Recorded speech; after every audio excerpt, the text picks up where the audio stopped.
Assalamualaikum warahmatullahi wabarakatuh.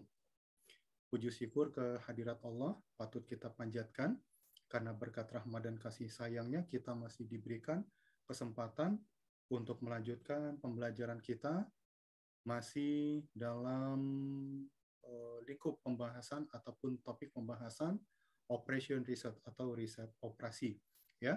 Nah, sebelum dilanjutkan, kami mengingatkan kepada Anda yang sudah diizinkan untuk bergabung, sudah di-admit, silakan diaktifkan videonya. Silakan diaktifkan videonya dan di-off audionya, di-mute.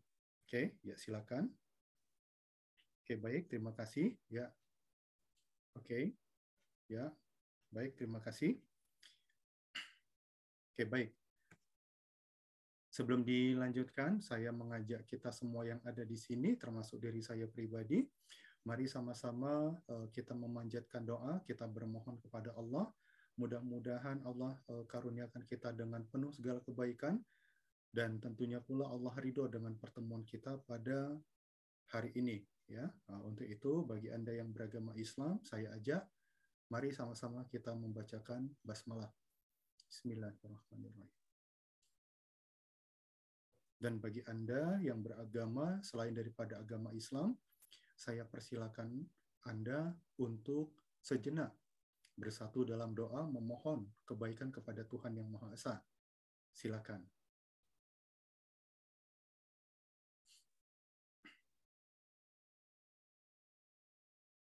Amin ya rabbal alamin.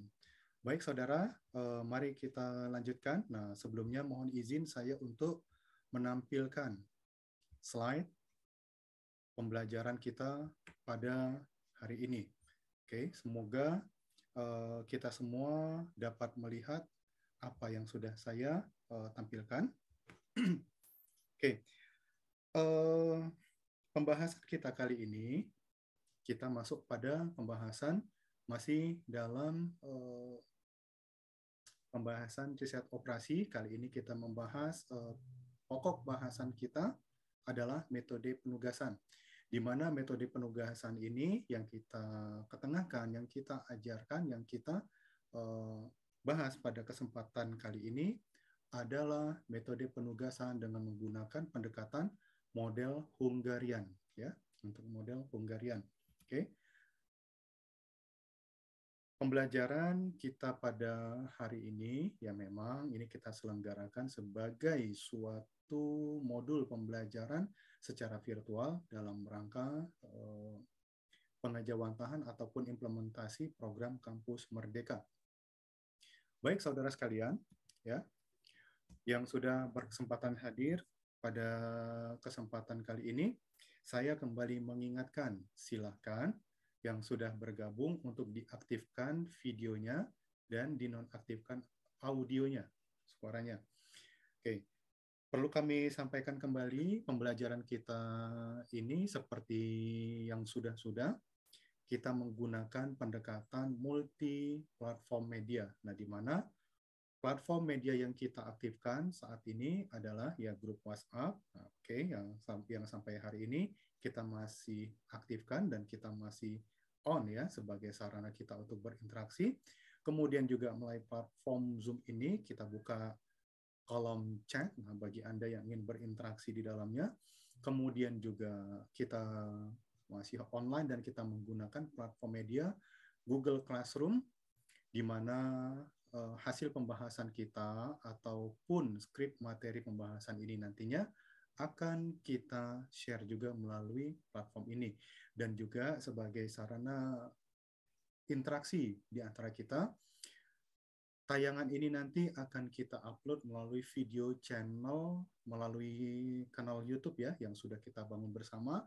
Silakan Anda berikan komentar ataupun ulasan ataupun hal-hal lain yang bersifat interaktif antara kita selama dalam ranah pembahasan topik ataupun bahasan kita pada kesempatan kali ini.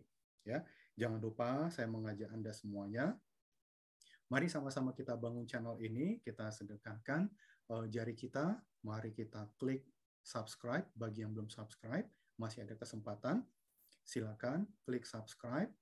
kemudian klik tanda notifikasi atau loncengnya, like, dan share jika tayangan ini bermanfaat. Ya, sama-sama kita bangun dalam rangka untuk meningkatkan kualitas pendidikan di negeri kita ini. Baik, saudara sekalian, berbicara tentang metode penugasan yang tadi sudah kita kemukakan, adapun pendekatan penggunaan metode ini adalah dengan penggunaan pendekatan model Hungarian, ya. Yang perlu kita pahami di sini adalah prinsip pokok daripada apa itu metode penugasan. Nah, jadi metode penugasan itu salah satu metode yang digunakan untuk apa? Untuk mengetahui solusi permasalahan dalam hal penugasan, ya, di mana penjabaran penyelesaian dengan model ini kita menggunakan tabel. Nah, saya harap pada saat kita menggunakan tabel ini kita semua lebih familiar karena beberapa waktu pertemuan pembahasan terakhir penggunaan tabel-tabel ini pun sudah kita praktekkan pada saat kita menggunakan model penyelesaian kasus dengan pendekatan metode simplex, ya. Yang mudah-mudahan kita masih sangat familiar menggunakan tabel-tabel ini. Oke. Nah, yang perlu kita ketahui juga adalah pada metode Hungarian jumlah sumber-sumber yang ditugaskan atau di sini adalah subjeknya gitu ya terhadap objeknya ataupun kendala-kendala yang menggambarkan situasi ataupun kondisi penugasan daripada sumber daya yang akan kita optimalkan, jumlahnya ini harus persis atau sama, gitu ya, sehingga ini bisa diselesaikan. Di mana dari setiap sumber ini nanti akan tertempatkan pada elemen-elemen, nanti akan kita lihat sama-sama, dan setiap sumber penugasan harus mewakili satu elemen ataupun satu objek yang menjadi kendala untuk diselesaikan. Berikutnya, nah, kita masuk kepada pola tabel seperti apa. Pada prinsipnya sama seperti kita menggunakan tabel pada saat kita membahas tentang metode simplex. Oke, nah di sini dapat kita lihat, ya, dapat kita lihat untuk posisi baris. Nah, perhatikan di sini ada kolom dan baris sumber daya. Nah, pada kolom sumber daya di sini dapat kita lihat X1, X2, X3. Inilah yang namanya subjek atau variabelnya. Di sini nanti yang menjadi titik tolak penyelesaian kita. Kemudian secara mendatar kita lihat di sini ada Y1, Y2, seterusnya. Inilah namanya objek atau kendala. Kemudian seperti biasa, di sini kita lihat yang mendatar ini secara berurut-urut ini adalah baris, kemudian yang vertikal ini secara berderet inilah kita sebut kolom. Pertemuan antara baris dan kolom inilah kita sebut namanya elemen. Contoh elemen X1, Y1, artinya elemen pada baris X1 dan kolom Y1. Begitu seterusnya, ya. Prinsipnya sama seperti kita menggunakan metode simplex. Ada beberapa prinsip pokok lainnya yang mesti kita pahami yang menjadi suatu ciri khas pada penyelesaian ataupun pemecahan permasalahan bisnis ataupun kasus operasional dengan menggunakan pola ataupun metode Hungarian ini. Pertama, di dalamnya yang menjadi ciri khas itu ada nilai pengurang dan ada nilai terkurang. Kemudian di dalamnya ada eliminasi garis, ya, eliminasi garis. Kemudian ada replacement. Oke, kalau kita melihat replacement ini sama seperti pada waktu kita membahas tentang metode simplex, ada replacement. Begitu juga untuk metode penugasan, hanya saja model dan tekniknya nanti dapat kita lihat sama-sama. Oke. Beberapa prinsip pokok yang menjadi dasar teori penggunaan pola atau model Hungarian ini. Pertama, pada model Hungarian, yang menjadi pola kerjanya adalah merubah tabel kinerja menjadi tabel opportunity loss. Ya, tabel kinerja menjadi opportunity loss. Nah, kemudian seluruh elemen dalam setiap baris dikurangi dengan nilai maksimum. Nah, ini terjadi pada kasus maksimasi. Atau seluruh nilai pada elemen ini kita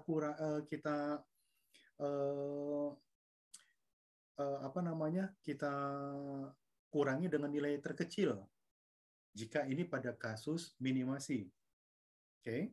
Nah, pada kasus minimasi. Oke, nanti dapat kita lihat hasil nilai selisih dari maksimal atau minimal itu nilainya mesti positif, tidak boleh negatif, begitu ya. Kemudian langkah penyelesaian dengan minimum opportunity loss akan memaksimalkan melalui pengurangan seluruh elemen dalam setiap kolom dengan elemen terkecil. Nah, jadi setelah nanti kita dapatkan nilai selisih, apakah itu selisih dari maksimasi atau minimasi, nah berarti kita melihat dari nilai pada elemen baris. Nah, berikutnya nanti kita masuk kepada pengurangan nilai kolom berdasarkan nilai terkecil atau minimal. Itulah yang kita sebut namanya uji optimasi dan minimasi dengan menyesuaikan garis penutup. Oke, nah tadi sudah dikatakan jumlah elemen, baris, dan kolom itu harus simetris. Artinya jumlah objek harus sama dengan jumlah subjek. Jumlah variabel harus sama dengan jumlah kendala. Nah, itu dia. Oke. Nah, dalam pemecahan masalah, nah di sini kita lihat tadi sudah kita jelaskan yang namanya subjek inilah yang menjadi elemen penggerak. Artinya dari situ titik awal permasalahan yang harus kita selesaikan. Nah, begitu ya. Nah, kemudian pada saat membuat garis penutup tabel, jumlah garis. Nah, garis itu nanti akan kita lihat berdasarkan elemen baris atau kolom, jumlah garis penutupnya itu harus sama dengan jumlah kolom atau jumlah baris atau jumlah objek ataupun jumlah kendala, gitu ya, harus sama ya. Pada penyelesaian kasus maksimasi, nilai terbesar pada elemen yang menjadi titik awal maksimasi itu menjadi nilai terkurang. Nanti kita lihat seperti apa. Sedangkan pada kasus minimasi, angka elemen terkecil ini menjadi angka pengurang. Dan pada penyelesaian metode penugasan dengan model Hungarian ini, prioritas penyelesaian dengan penempatan garis penutup. Yang diutamakan itu adalah elemen pada baris atau kolom yang mempunyai hasil pengurangan dengan nilai 0 paling banyak. Oke, nah kita ambil contoh misalkan begini. Langsung kita praktekkan saja ya. Untuk contoh model penugasan, kita mulai dulu dengan kasus maksimasi. Perhatikan, misalkan dalam kasus ini Anda seorang manajer operasional. Anda memiliki 5 orang karyawan yang berpotensi sebagai sales ya atau tenaga penjualan. Nah, kelima orang itu dapat dilihat pada tabel. Ada yang bernama Andi, ada yang bernama Boy, Cika, Dodi, dan Eko begitu ya. Nah, pada prinsipnya mereka ini sudah melaksanakan tugas di gerai ataupun outlet milik perusahaan yang berada di mall di seputaran Jabotabek. Nah, kita lihat pada tabel ya. Nah, pada kolom pertama itu Tang City, artinya itu adalah gerai yang dimiliki perusahaan pada Tang City. Seterusnya itu pada Living World. Nah, lihat kodenya ya. Pada kolom kedua itu Living World, yang ketiga itu adalah Sumarekon, Mall Serpong, SMS begitu ya. Kemudian yang pada kolom keempat itu adalah Mall Taman Anggrek, kemudian yang kelima itu adalah Mall Ambassador begitu. Artinya kelima orang ini sudah pernah mengalami tour duty ini pada setiap gerai yang ada di wilayah Jabotabek yang dimiliki oleh perusahaan begitu ya. Nah, membaca tabel ini seperti ini. Kita ambil contoh Andi. Andi selama bertugas di Tang City ini memberikan kontribusi ini sebesar 10. Mungkin ini 10 unit satuan. Unit volume terjual gitu ya. Nah, pada saat ditugaskan di Living World, ini memberikan kontribusi ini 12 unit satuan. Ketika ditugaskan di SMS Mall, ini 10. Ketika ditugaskan di Taman Anggrek, ini 8. Dan di Mall Ambassador, 15. Nah, seperti itu. Begitu seterusnya. Boy, Cika, Dodi, dan Eko. Oke. Nah, kemudian, perhatikan di sini, ya. Saat ini Anda itu ingin menempatkan mereka sebagai supervisor di tiap-tiap gerai.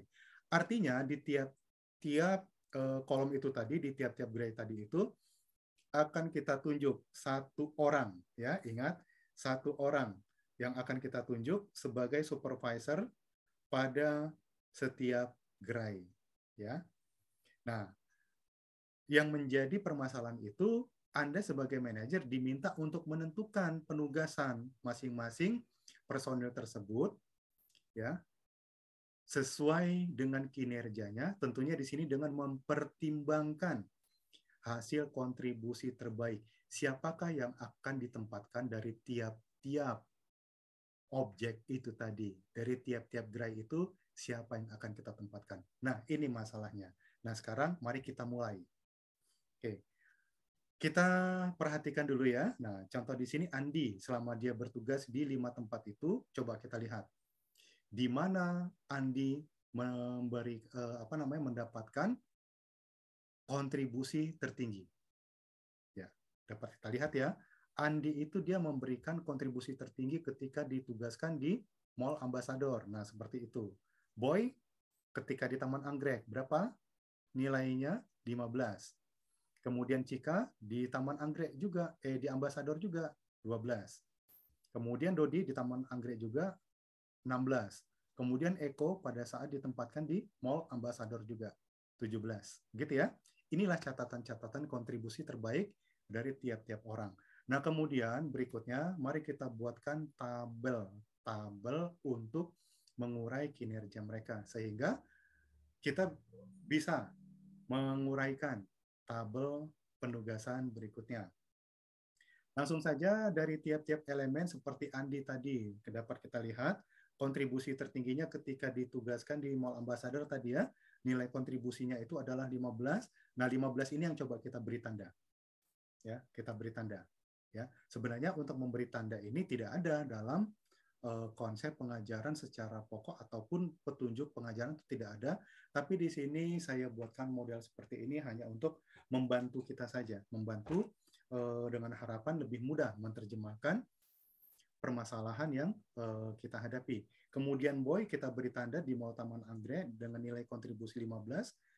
Begitu seterusnya sampai dengan Eko di Mall Ambassador dengan nilai 17. Nah, kemudian langkah berikutnya dapat kita lihat di sini. Dari setiap angka-angka elemen, ini kita selisihkan. Ya, ini kita selisihkan dengan angka kontribusi tertinggi. Sebagai contoh, nah, Andi pada elemen X1, Y1, begitu ya. Nah, artinya di sini ketika di Taman Anggrek, di Tang City, di Tang City berapa kontribusinya awalnya? 10. 10 diselisihkan dengan 15, berapa? Oke. Nah, ini dapat kita tulis juga angka tertinggi dikurangi dengan angka elemen. Nah, berarti sama pengertiannya 15 dikurang 10. Ya, berapa? 5. Oke, kalaupun 10 dikurang 15, tadi mestinya itu di minus 5. Tapi ingat tadi, sebelumnya di sini kita sampaikan, tidak ada yang bernilai negatif. Semuanya harus ditulis positif. Oke, nah. Berikutnya, nah, masih dari Andi di kolom 2 ketika di living board kita lihat berapa selisihnya. Nah, antara 15 dengan 12 selisihnya itu adalah 3. Begitu seterusnya sampai dengan Eko ketika di Mall Ambassador gitu kan 17. Nah, berarti elemen di sini 17 dikurangi dengan 17 angka itu sendiri. Sama seperti Andi dan yang lainnya. Oke. Nah, dari hasil selisih ini, kita buat tabel baru. Nah, ini dia hasil tabel barunya. Inilah angka-angka ini yang menjadi selisih dari nilai tertinggi dengan nilai elemen tadi. Begitu ya. Nah, contoh misalkan Andi, di sini 5. Dari mana 5 ini? Selisih antara 10 dengan 15. Begitu seterusnya. Oke, nah begitu seterusnya. Sudah? Nah, kemudian, nah kita perhatikan di sini dari tiap-tiap kolom, perhatikan. Nah, contoh misalkan di sini kolom 1, kolom Tang City. Berapa angka terkecilnya, angka minimalnya? Kita beri tanda 1, gitu ya. Kemudian untuk di kolom living word berapa? Angka minimnya 1 gitu ya. Kemudian di kolom SMS Mall 3. Untuk di Taman Anggrek dan di Ambassador, nah itu sama-sama memiliki angka minimum 0 gitu ya. Oke, nah berikutnya angka tersebut nanti kita kurangkan. Angka-angka yang ada di elemen tersebut kita kurangkan dengan angka minimum yang sudah kita beri tanda tadi. Kita kurangkan dengan angka minimum. Lihat contoh, pada kolom 1 Tang City, oke. Nah, angkanya itu adalah 1 begitu ya. Nah, kemudian pada baris pertama Andi gitu kan. Nah, nanti angka yang di angka 5 ini kita kurangkan dengan angka 1, oke. Begitu semuanya lainnya. Sehingga dapat kita lihat. Oke, kita lihat seperti ini. Nah, kita replacement pada tabel yang baru. Nah, di sini kita lihat kolom 1 baris 1 4 ya. 4 ini dari mana? Nah, ini tadi dari angka 5 kita kurangkan 1. Begitu juga seterusnya dengan angka yang lain. Nah, khusus untuk di kolom 4 dan 5, karena di sini nilai minimnya itu adalah 0, artinya semua angka di situ yang di tiap elemen kita kurangkan dengan 0. Hasilnya sama saja. Makanya untuk di kolom 4 dan 5 itu kita tidak ganggu-gugat, kita biarkan saja. Oke, nah akhirnya terbentuk nilai seperti ini. Oke, nah kemudian langsung kita buatkan garis penutup dari tiap-tiap elemen garis atau kolom. Ingat pedomannya tadi itu adalah dengan dengan membuat garis pada elemen yang mempunyai angka 0 terbanyak. Nah, kita perhatikan di sini ada baris kolom yang diberi warna biru. Harusnya itu begini, ya maaf, di sini coba saya contohkan. Harusnya, nah coba kita lihat pada baris 2, boy, itu kan, pada baris 2 ada berapa? Nolnya, ada 2. Kemudian pada baris keempat, Dodi, ada berapa nolnya? 2. Gitu ya. Nah, kemudian kita buatkan garis. Oke. Nah, perhatikan pada kolom baris yang warna biru, sebenarnya ini kita buatkan garis begini, maaf ya, garisnya sedikit melenceng. Kita buat seperti ini ya. Begitu juga dengan baris keempat, kita buatkan garis seperti ini ya. Seterusnya. Ya. Kemudian yang ketiga seperti ini. Kita buat garis juga. Nah, cuma di sini saya berikan contoh yang mudahnya aja gitu ya. Baris atau kolom yang ada garisnya saya beri warna biru. Nah, seperti ini. Oke. Ya. Jadi anggaplah kolom dan baris yang berwarna biru itu adalah garisnya, ya. Nah, perhatikan ada berapa garisnya? Kita hitung 1, 2, 3, ada 4 gitu ya. Oke, ada 4. Nah, kita utamakan pada saat membuat garis ini berasal dari baris, bukan kolom. Jadi yang di baris dulu kita utamakan, kita buat garisnya. Nah, di sini ada 4. Tadi ketentuannya jumlah garis itu harus sama dengan jumlah kolom atau baris. Nah, di sini kolomnya atau barisnya ada 5, berarti di sini masih kurang. Nah, kalau di sini masih kurang, lalu apa? Nah, kita lihat. Kolom atau baris yang tidak dilalui oleh garis tadi, yang bukan berwarna biru tadi, begitu ya. Nah, oke. Ya. Kolom atau baris yang tidak dilalui garis tadi itu, kita perhatikan. Oke, kita perhatikan. Nah, di situ ada angka minimum. Kita lihat di baris pertama yang tidak dilalui garis, itu ada baris pertama Andi gitu ya. Nah, baris Andi sampai dengan kolom keempat gitu ya. Nah, di situ ada angka 4, 2, 2, 7, angka minimumnya itu adalah 2. Begitu juga pada baris ketiga yang tidak dilalui garis ya. Angka minimumnya itu ada berapa? Ada 2. Nah, kemudian untuk angka-angka pada elemen tersebut, pada baris dan kolom yang tidak dilalui oleh garis ini, semua angka di sini kita kurangkan. Kita kurangkan dengan angka minimum. Contoh di sini 4 kita kurangkan 2. 2 ya kita kurangkan 2 ya. 7 kita kurangkan 2. Nah, perhatikan di sini ada titik potong. Titik potong di sini ada angka 2, ada angka 5 dan ada angka 0. Untuk angka titik potong, kalau tadi di sini kita kurangkan dengan angka minimum, di sini nantinya kita tambahkan dengan angka minimum. Kalau di sini 4 kurang 2, berarti di sini 2 ditambah 2. 5 ditambah 2, 0 ditambah 2, begitu seterusnya. Begitu ya. Nah, kita lihat hasilnya, ini dia hasilnya. Oke, hasilnya seperti ini. Nah, tadi di sini, yang tadi di sini 5, kita tambah 2 menjadi 7. Nah, 0 kita tambah 2 menjadi 2. 2 ditambah 2 menjadi 4. Nah, kemudian seperti tadi kita lihat, nah, kita tutup dengan garis penutup. Nah, perhatikan di sini kolom atau baris yang berwarna hijau. Oke, secara mendatar baris ya kita utamakan. Inilah dia barisnya. Ya.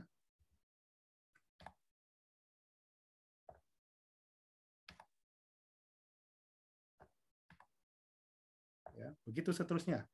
Ya.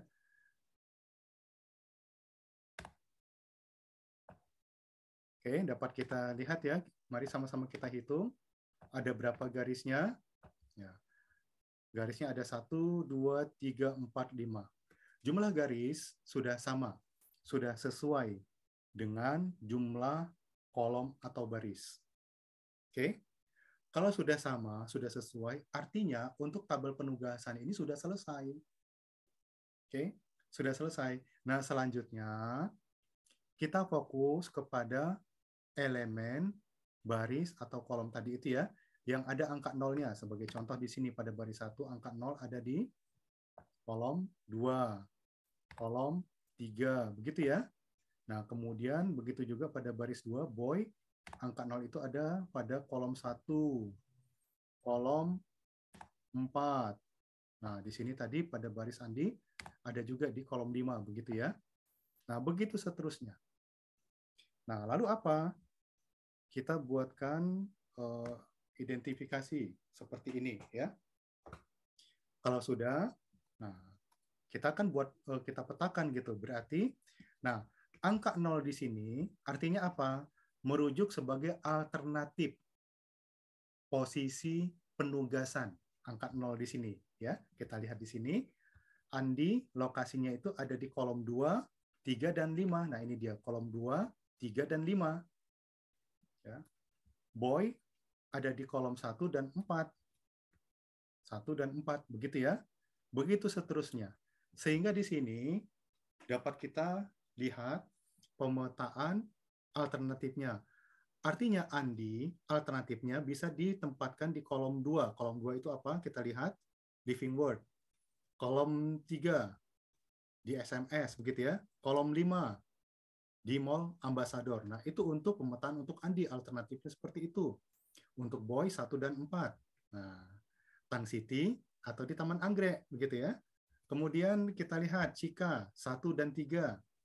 Kalau tidak di Tang City, ya untuk Cika. Cika ini berarti ada 3 nih, ada 1, 3, dan 5. Nah, kalau tidak di Tang City, bisa juga di SMS Mall dan di Mall Ambassador ya. Berarti di sini 5 juga. Kemudian Dodi, kita lihat, Dodi di sini ada 2. Kalau bukan di Living World, dia di Taman Anggrek. Kemudian Eko, dia terposisikan 1 saja di posisi kolom 3 di SMS Mall. Nah, berikutnya, dari alternatif-alternatif ini, kita putuskan. Ingat tadi di sini, setiap satu subjek harus mewakili 1 kolom. Jadi dia tidak boleh mengambil 2 sekaligus, tidak boleh ya. Dan di sini kita utamakan, kalau di sini kan multi alternatif gitu ya, lebih dari 1 alternatif. Kita utamakan yang single alternatif dulu, Eko di sini. Berarti Eko fix dia di sini kita tempatkan 3. Berarti di sini Cika tidak boleh lagi mengambil lokasi kolom 3, sama dengan Andi juga gitu ya. Nah, kemudian di sini kita lihat ya. Kita lihat di sini Dodi coba kita petakan berada di kolom kedua di Living Word. Ya, Dodi. Berarti di sini Andi tidak boleh lagi mengambil posisi di, tadi dia sudah dilarang, tidak boleh lagi dia ngambil 3, kemudian dia tidak boleh lagi ngambil posisi kolom 2. Sama, Cika juga tadi di sini tidak boleh lagi mengambil 2, begitu ya. Nah, oke. Nah, kemudian kita lihat lagi, mana yang single berikutnya. Nah, yang single berikutnya kita lihat di sini, ya, Cika. Jika di sini 3-nya sudah habis, nah berarti dia hanya boleh ngambil 1. Kita lihat mana lagi yang 1, Boy di sini ada 1. Berarti Boy tidak boleh lagi dia mengambil posisi 1. Oke. Nah, kalau tadi di sini Andi sudah tidak boleh mengambil 3, karena 2 sudah diambil oleh Dodi. Nah, berarti Dodi dia tadi kan tidak boleh lagi ya di posisi ke kolom 4. Berarti di sini Andi hanya tinggal boleh 5. Kita tempatkan di sini. Ya, Cika tadi hanya boleh 1, begitu kan? 1. Boy tadi sudah tidak boleh 1, berarti hanya boleh di 4. Oke, nah kalau tadi di sini Dodi hanya boleh di 2, nah Eko di 3. Nah, sekarang kita lihat hasilnya berapa kelima orang ini di sini ya. Maaf. Caranya kita lihat lagi pada tabel semula. Nah, pada tabel semula seperti ini ya. Nah, sekarang tinggal kita lihat. Kalau Andi tadi itu ada di kolom 5, kita lihat Andi di kolom 5 berapa? 15. Skor kontribusinya. Nah, berarti Andi skornya di sini kita tempatkan 15. Boy ada di mana? Di kolom 4. Kita lihat Boy di kolom 4 berarti 15 juga. Kita tempatkan 15. Cika ada di kolom 1. Jika di kolom 1 berarti dia di sini ambil angka 9 sebagai nilai kontribusinya. Jika 9. Kemudian Dodi ada di kolom 2. Di kolom 2 berarti di sini Dodi 15. Ya. Dodi di sini 15.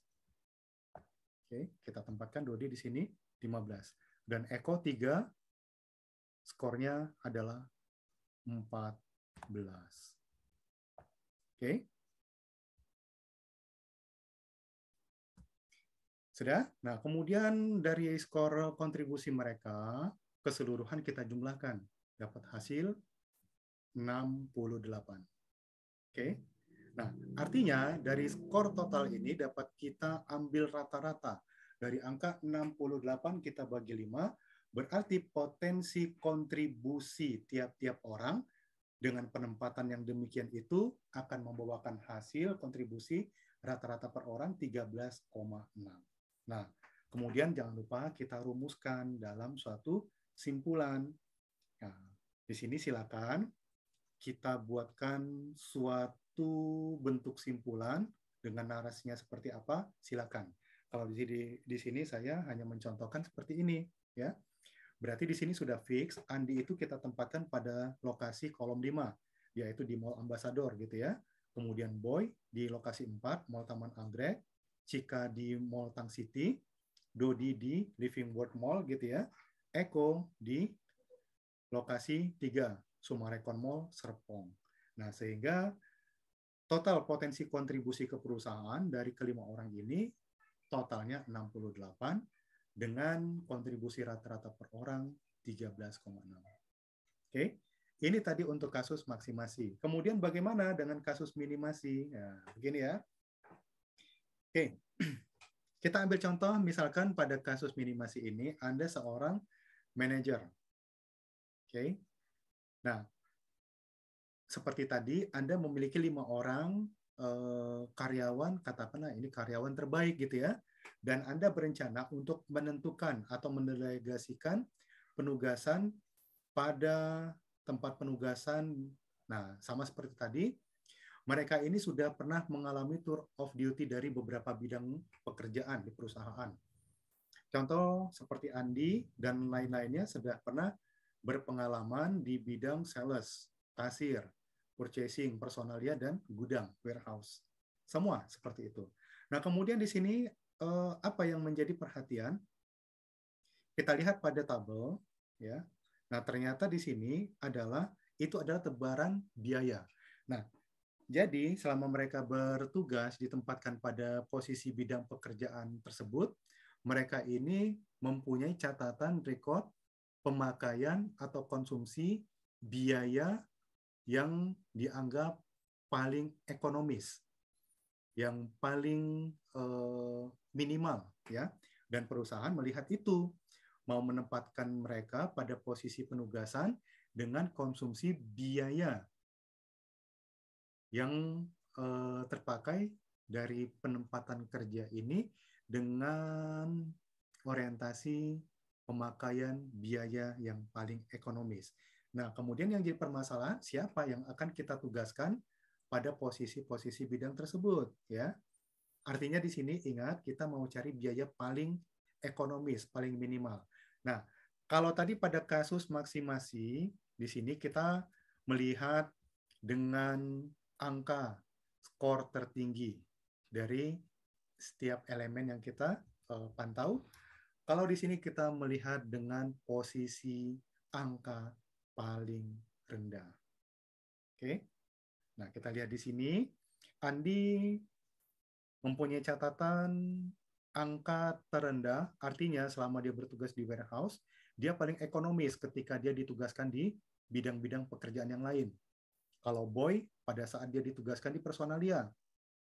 Begitu seterusnya, sehingga dapat kita lihat Eko, dia paling ekonomis ketika ditugaskan di kasir dibandingkan yang lainnya. Nah, ini yang mau kita pilih. Ya, dari Andi sampai dengan Eko, nah mereka ini mau kita tempatkan pada posisi pekerjaan yang mana, gitu ya. Nah, langsung saja kita bentuk seperti ini ya, seperti halnya tadi pada kasus maksimasi, pada kasus minimasi juga sama.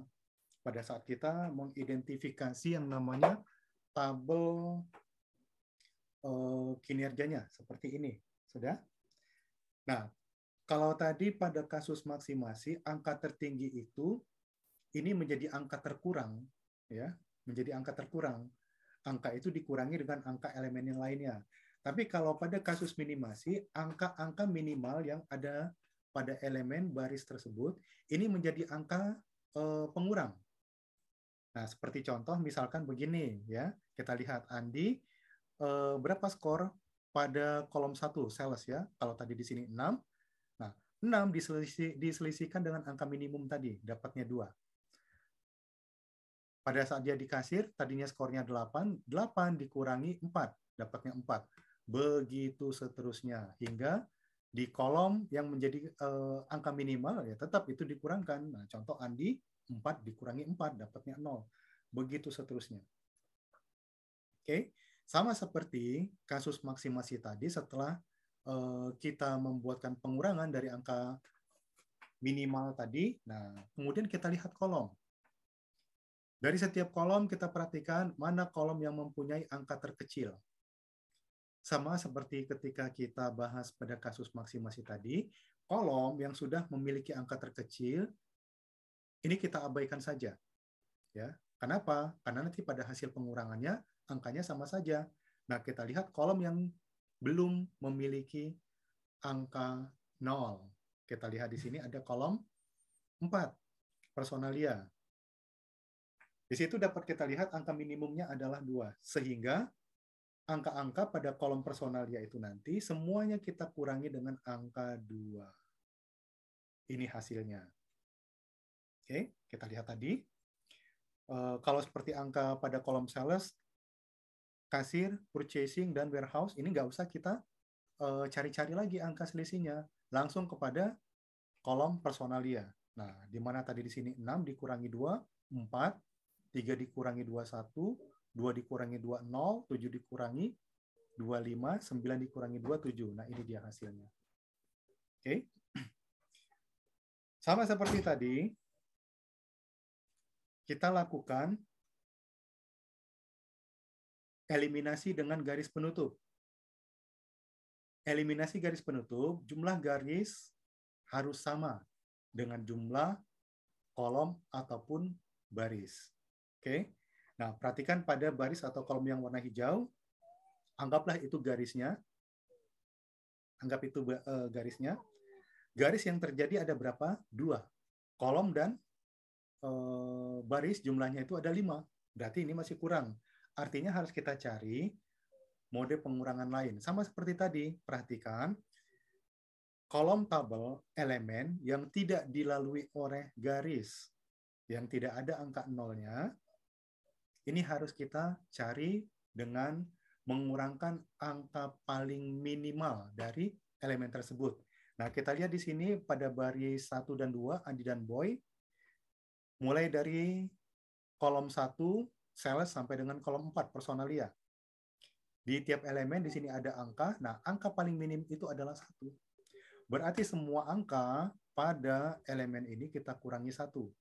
Kecuali angka titik potong, kalau tadi semua kita kurangi 1, angka titik potong, ya, angka titik potong kita tambahkan 1. Oke? Nah, ini hasilnya. Nah, sudah? Setelah tadi baris 1, 2, kolom 1 sampai 4, kita kurangkan dengan angka 1. Kemudian titik potong tadi ada di elemen baris 3, kolom 5, nah ini sudah kita tambahkan 1 jadi 8. Oke, kalau sudah demikian, nah boleh kita perhatikan semua kolom sudah terwakili dengan angka 0 yang sudah tertebar di situ. Nah, berikutnya kita buat garis. Ingat, membuat garis kita utamakan garisnya dari posisi baris ya, kita utamakan. Kita cari jumlah 0 yang paling banyak di posisi baris. Kalau di posisi baris sudah habis, nah baru kita masuk ke kolom. Ya, ingat kita utamakan yang di baris dulu ya. Nah, di sini dapat kita lihat. Nah, di sini baris 2 mempunyai angka 0 paling banyak. Oke. Paling banyak.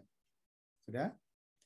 Nah, berikutnya, nah karena di sini sudah tidak ada lagi, nah baru kita boleh buat di sini.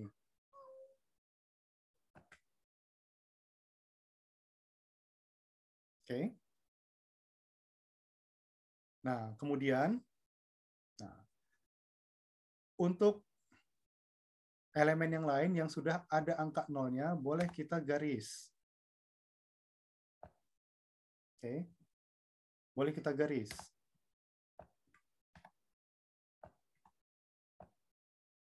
Oke. Selanjutnya dapat kita hitung ada berapa jumlah garisnya. Jumlah garisnya yang sudah terbentuk ada 5. Jumlah kolom atau baris ada 5. Berarti untuk tabel penugasan ini kita anggap selesai. Selanjutnya, sama seperti tadi, kita fokus kepada yang angka 0. Nah, baru kita buatkan pemetaan seperti ini. Oke, kita lihat. Alternatifnya kita lihat di sini. Oke, sudah kita lihat ya. Seperti tadi kita utamakan yang mempunyai alternatifnya itu single. Nah, kita lihat Eko. Eko di sini hanya dapat ditempatkan pada kolom 2, kasir gitu ya. Kemudian Dodi pada kolom 3, purchasing. Oke. Nah, berarti mereka ini aklamasi langsung ditempatkan pada posisi kasir dan purchasing. Oke. Nah, kemudian di sini kita lihat Cika. Cika dapat ditempatkan pada posisi sales dan juga dapat ditempatkan pada posisi personalia. Oke. Kita lihat mana yang paling mendekati. Nah, paling mendekati di sini 1. Berarti jika dia sudah tidak boleh lagi menempati posisi lokasi 4. Dia hanya di 1. Nah, berikutnya, yang menempati posisi 4 siapa? Hanya tinggal Boy yang mempunyai alternatif itu. Berarti Boy tidak boleh mengerjakan posisi lokasi 5. Oke. Nah, Andi hanya tertempatkan pada kolom 5. Oke. Clear semuanya, artinya di sini pemetaannya dan penempatannya sudah kita bentuk. Nah, inilah hasilnya. Andi kita tempatkan pada posisi warehouse gudang, kemudian Boy kita tempatkan pada posisi personalia, kemudian Dodi kita tempatkan pada posisi purchasing, Cika pada posisi sales gitu ya, kemudian Eko pada posisi kasir. Oke. Kemudian hasil skor. Nah, hasil skor seperti tadi, pada posisi yang sudah kita tentukan, nah seperti Andi, kita tentukan tadi pada posisi 5 gitu ya, kolom 5. Berapa Andi pada kolom 5? 4. Oke. Kalau Boy tadi kita tempatkan pada kolom 4, berapa skornya? 6. Nah, seterusnya sampai dengan Eko. Angka ini kita jumlahkan. Dapat angka 20. Berarti perusahaan mempunyai budget minimal keseluruhan untuk penempatan tugas mereka berlima 20. Nah, dari angka 20 dapat kita bagikan berapa jumlah mereka? 5. Artinya masing-masing mereka itu berpotensi memberikan kinerja terbaik dengan konsumsi biaya yang dianggap paling rendah, rata-rata adalah 4. Seperti tadi, silakan kita bentuk penterjemahannya ataupun kesimpulannya. Oke, seperti tadi pada saat kasus maksimasi. Oke, kita sudah mempelajari 2 kasus. Kasus pertama tadi maksimasi dan minimasi. Bagaimana jika dalam kasus ataupun permasalahan bisnis ataupun kasus operasional itu jumlah objek dan jumlah kendala tidak berimbang, tidak simetris, kan begitu ya? Atau objeknya kurang dibandingkan dengan subjeknya. Itu bagaimana ya? Nah, mari kita lihat. Oke.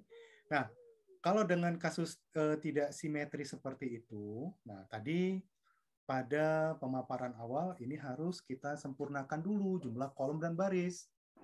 Jika jumlah baris lebih sedikit daripada jumlah kolom, artinya pada posisi baris itu kita buatkan baris bayangan. Kita sebut namanya dummy. Atau sebaliknya, jika jumlah kolom itu lebih sedikit daripada jumlah baris, maka pada posisi kolom kita buatkan kolom bayangan atau dummy. Oke?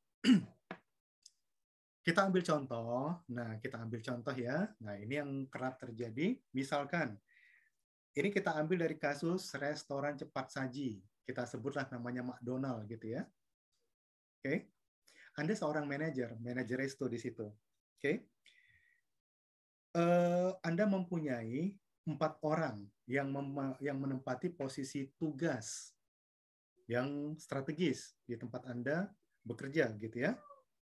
Nah, anggaplah misalkan dalam suatu hari itu ada salah seorang pegawai Anda, karyawan Anda yang tidak hadir, tidak masuk. Berarti ada pekerjaan yang harusnya dikerjakan, tapi petugasnya tidak ada. Nah, berarti Anda sebagai backup-nya. Begitu ya, Anda sebagai backup-nya. Artinya suatu waktu Anda mengerjakan dari salah satu posisi penugasan yang kosong itu. Nah, idealnya bagaimana? Nah, mari kita cari. Misalkan di sini, nah kita lihat masing-masing orang ini selama mereka bertugas di beberapa, namanya restoran cepat saji, ini tour of duty-nya sangat cepat ya berputarnya ya. Mungkin saat ini dia bertugas sebagai petugas layanan servis, nah mungkin besoknya dia ada di cooking atau di stocking atau di posisi drive-thru. Nah, seperti itu ya. Anda sebagai manajer tentunya mampu mengcover, membackup jika anggota Anda ada yang alpa atau tidak hadir begitu ya. Nah, di sini sebagai bahan pertimbangan kita cari catatan dari tiap-tiap orang ini yang mempunyai catatan terbaik selama bertugas di posisi-posisi tersebut. Kita lihat pada tabel yang ini ya. Oke. Intinya sama seperti tadi, mari kita identifikasikan. Nah, cuma di sini ya tadi sudah kita jelaskan, berarti kalau misalkan posisi baris, kalau di sini posisi baris lebih sedikit daripada posisi kolom. Artinya pada posisi baris itu kita buatkan baris bayangan, kita sebut dummy.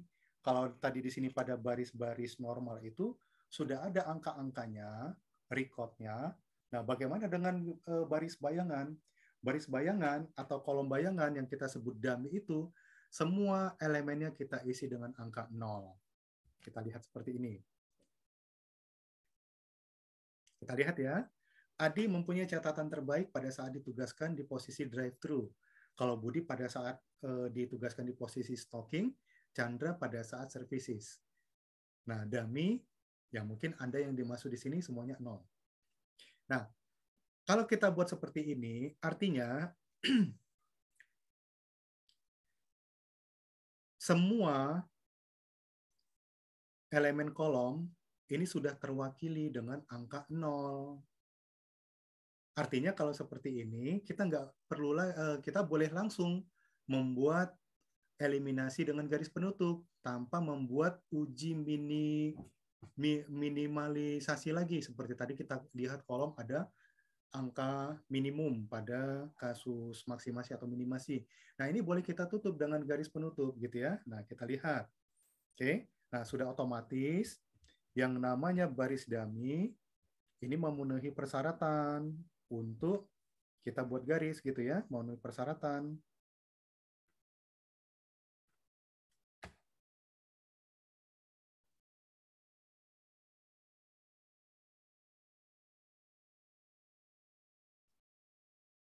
Ya, seperti tadi ini memenuhi persyaratan gitu ya.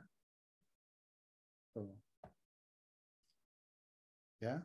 Namun garis yang di sini ini kalau mau kita hitung dengan berapa keseluruhan jumlah garis sehingga dapat terpenuhi atau sebanding dengan kolom dan baris, nah yang dummy ini tidak kita anggap kita hitung gitu ya. Nah kalau kita lihat di sini ada berapa garisnya? 1, 2, 3, ada 4 ya. Nah kalau kita lihat di sini ada 4, tapi sejatinya ini bukan 4 tapi 3. Nah begitu ya. Kenapa? Dummy nggak kita hitung. Oke. Nah berikutnya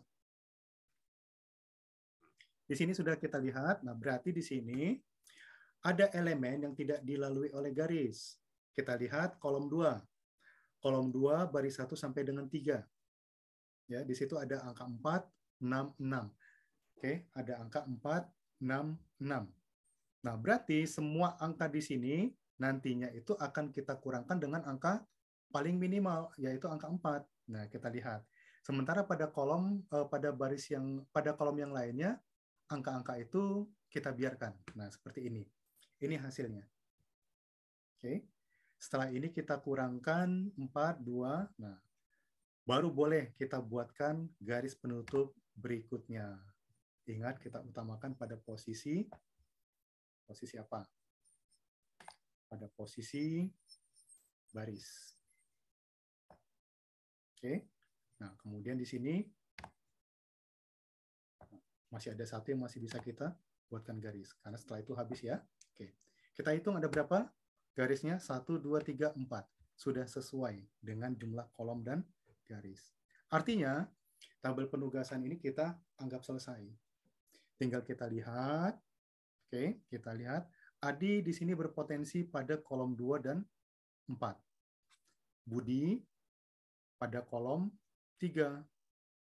Kemudian Chandra pada kolom 1. Kemudian Dami pada kolom 2. Seperti tadi kita utamakan yang single ya. Nah, kalau single berarti Budi, Chandra, Dami udah selesai. Nah, berarti di sini dapat kita lihat ya. Adi ada 2 dan 4. Nah, berarti 2 ini sudah diambil Dami, berarti Adi sudah tidak boleh lagi kerjakan ditempatkan pada kolom 2. Sehingga dapat kita lihat pemetaannya Dami di posisi kolom 2, Chandra di 1, Budi di 3, Adi di 4.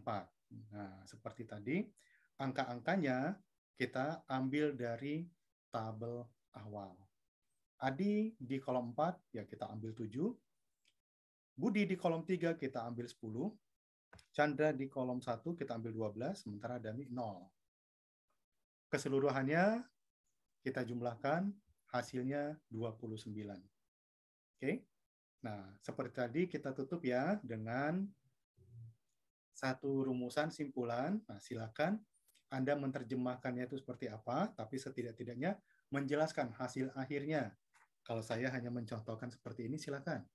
Anda mempunyai gaya menampilkan simpulan dengan yang lain yang jelas menggambarkan hasil akhir penempatan tugas. Nah, di sini kita lihat ya, Adi ditempatkan di posisi drive-thru, Budi di posisi stocking, Chandra di service. Nah, kemudian Anda sebagai manajer pada posisi cooking.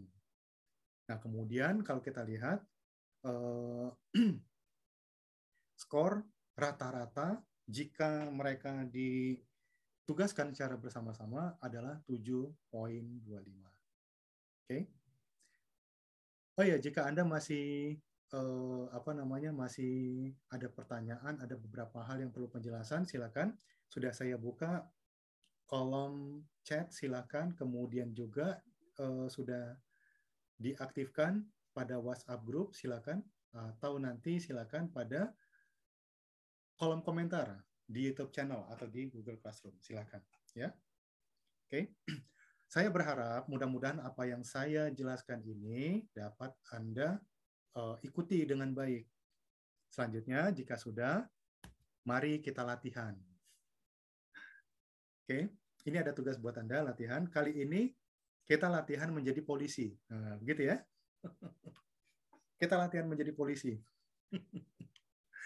Nah, selama bertemu dengan kami di sini, berbagai posisi kasus sudah kita dapat, mulai dari manufaktur, jasa transportasi, gitu ya, kemudian juga pemasaran, lain-lainnya sudah. Nah, kali ini coba, ya, kita latihan. Kali ini kita menjadi polisi. Oke, ini dia dalam kasus ini, ya. Perhatikan baik-baik. Jadi dalam kasus ini Anda itu seorang polisi, jabatan Anda itu kepala satuan reserse atau kasat serse pada suatu jawatan kepolisian di wilayah Anda. Nah, gitu ya. Nah, ceritanya Anda itu mempunyai puluhan anak buah personil ya. Nah, dari puluhan anggota itu, Anda mempunyai 7 orang yang dianggap paling baik ya, sebagai personil-personil terbaik di jajaran satuan Anda gitu ya. 7 orang dari puluhan itu ada 7 orang yang paling Anda andalkan, paling terbaik menurut Anda. Nah, jadi anggaplah ini misalkan menjelang tutup tahun ya. Nah, jadi saat ini satuan Anda itu dihadapkan dengan berbagai perkara kasus yang harus segera dituntaskan. Oke. Rencananya dari sekian kasus yang masih terbuka itu, nah dalam 2 pekan ke depan, Anda mau menunjuk dari tiap-tiap personel tadi itu, yang 7 orang itu, untuk ditunjuk sebagai ketua tim kasus atau tim penyelesaian kasus. Nah, tentunya ini dengan berdasarkan pertimbangan riwayat kinerja mereka, ya, tempo atau waktu kecepatan mereka menuntaskan suatu kasus permasalahan, gitu ya. Nanti kita lihat di tabelnya gitu ya, tabel 1.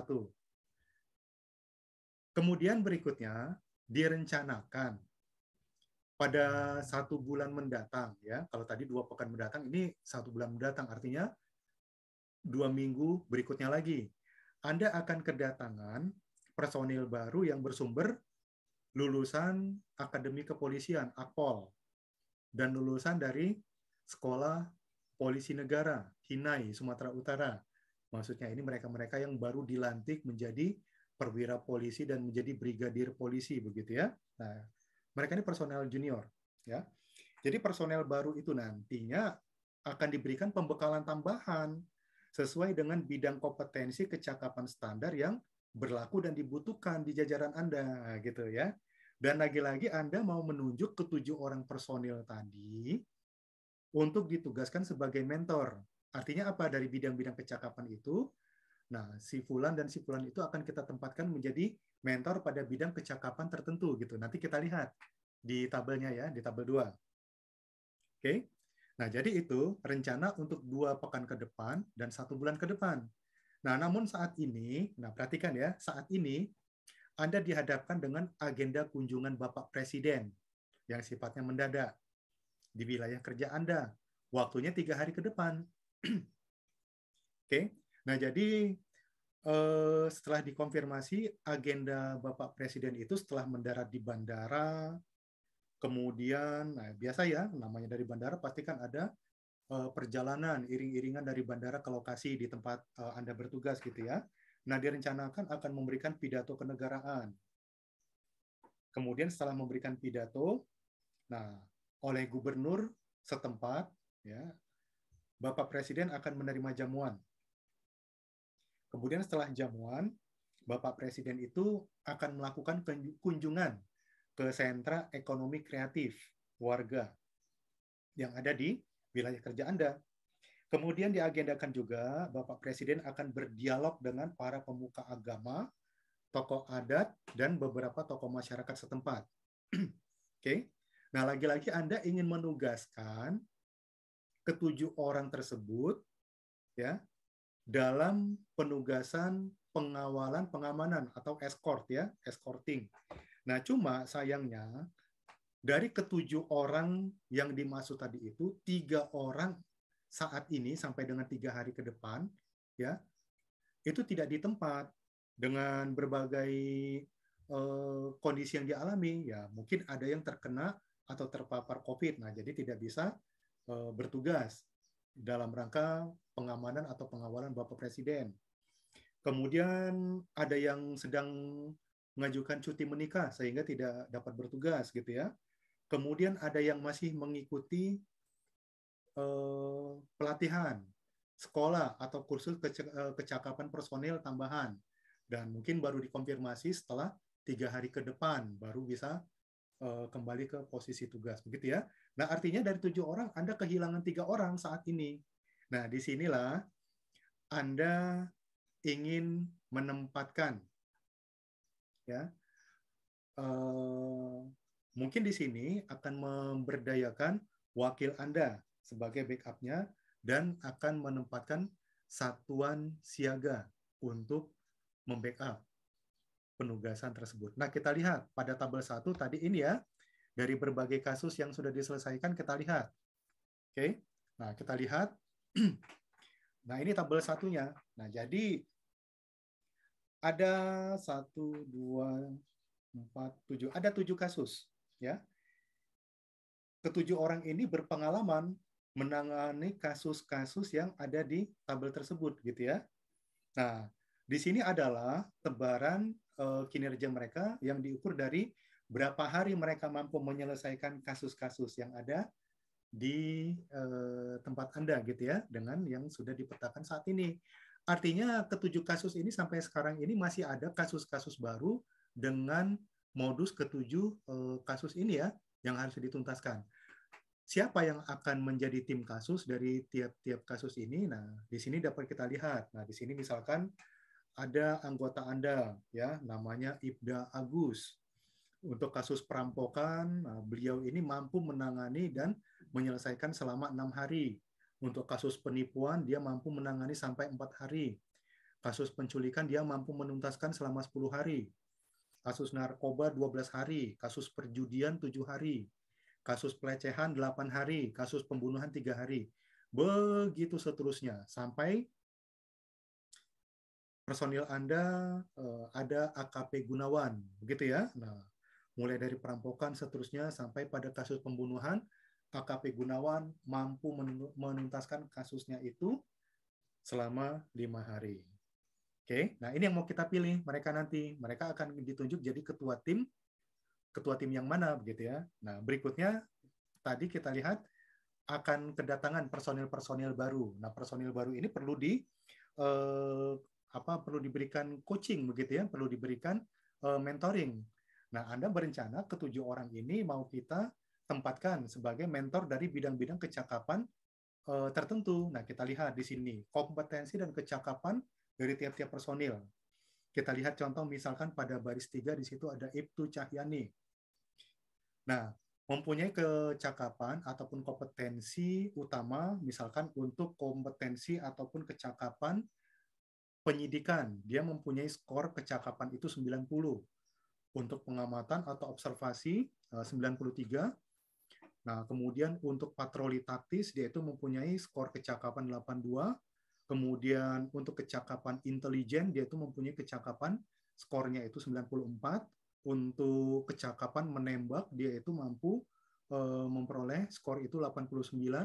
Kemudian untuk kecakapan di bidang samapta jasmani gitu ya, 80. Kemudian untuk telematika, ya ini cybering ya, itu 92. Begitu yang lainnya.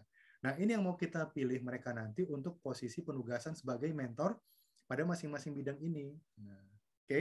Nah, ada berapa tadi personilnya? 7. Nah, kemudian yang berikutnya. Dari 7 itu, 3-nya tidak masuk. Ya, tidak masuk. Oke, tinggal 4. Ya, tinggal 4. Ya, kemudian kita lihat tadi untuk pengawalan dan pengamanan atau escorting tadi itu, nah kita lihat mulai dari bandara itu perlu pengamanan selama iring-iringan perjalanan dari bandara ke lokasi.